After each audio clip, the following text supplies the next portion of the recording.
The USS Abraham Lincoln aircraft carrier strike group is moving closer to Iran this morning. In a social media post, U.S. Central Command said the deployment to the Middle East region was to, quote, promote regional security and stability. But the American warship's movements come as there are heightened tensions between the U.S. and Iran, stemming from Tehran's recent deadly crackdown on anti-government demonstrations. CBS News senior foreign correspondent Holly Williams joins us from London with more on this. Holly, good morning. Tell us more about this strike group and specifically where it's heading.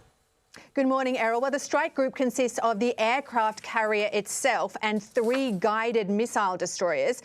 On board the USS Abraham Lincoln, the aircraft carrier, are squadrons of fighter jets, including F-35. So it's a lot of American firepower.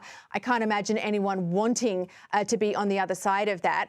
President Trump has referred to it as an armada and has said it's heading towards the Middle East, quote, just in case he wants to take action. But he's also said that he'd prefer not to and maybe won't have to use it. Now, Iranian media quoted an Iranian general warning the US not to make a miscalculation and saying that Iran's Revolutionary Guards have their finger on the trigger. We all remember, of course, that the US previously carried out strikes against Iran's nuclear program last June.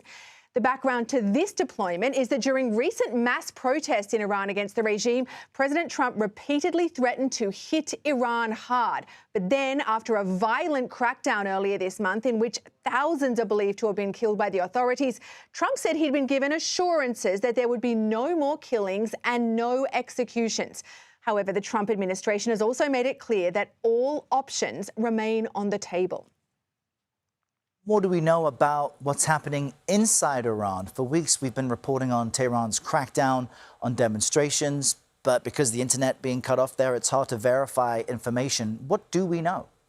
Well, Errol, an Iranian human rights monitoring group, which has been working to verify the number and names of those who were killed in the crackdown, said today that it believes close to 6,000 protesters were killed.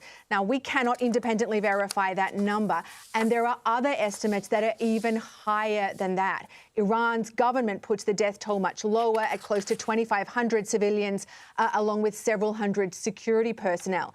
Now, the protests were initially sparked in late December by Iran's flailing economy, including problems with inflation. And today, Iran's currency, the rial, fell to what is apparently a new record low. That is worth paying attention to. Yeah, specifically because that initially is what prompted so many of these demonstrations. A very sobering update there. Holly Williams in London. Thank you.